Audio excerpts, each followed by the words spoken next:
Well, the background is the 150 years when it was a colony by Britain.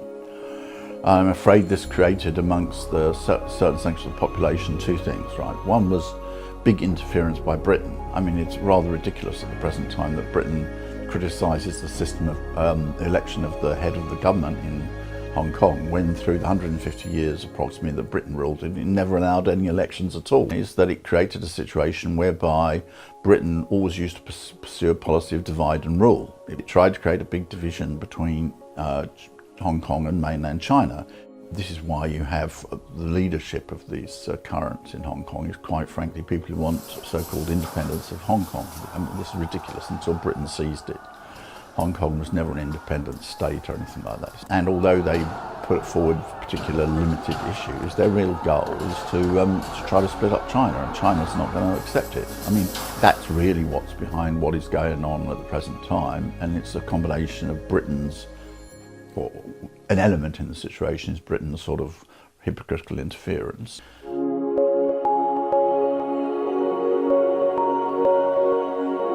Well, I don't know, but I mean, what I do know is that the claim that this movement is leaderless is completely nonsense.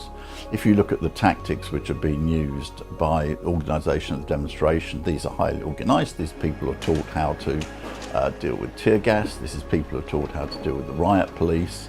Somebody is teaching them to do this. If you find out who profits from a situation, normally you find out who's causing it.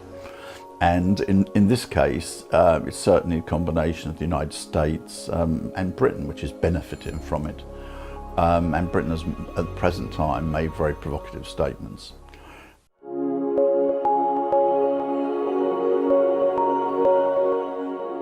Well, I think there's a sort of division of labour going on here.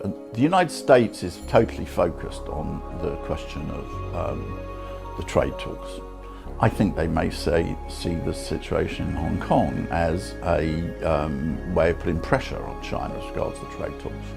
On the other hand, they know that some things are extremely explosive for China, of which territorial integrity is the most important. I mean, Trump, after he was elected, took the phone call from the leader of Taiwan province and just found out that unless he reaffirmed the One China policy, he wasn't going to have any serious communication with China. Whereupon he reaffirmed the One China policy. I think on the present situation, the United States doesn't want to get itself involved too much in the situation in Hong Kong. But I also know something else, which is, the British government in serious international matters can't act independently of the United States. Or if it does, it carries it through fairly systematically. Cameron, at the time of the protests about 4 or 5 years ago, and the reason for that is because at that time this was the so-called golden period of relations between China and Britain. And he wanted to attract Chinese investment, he wanted calm relations with China, so he had a few words which were said, but it was purely for form.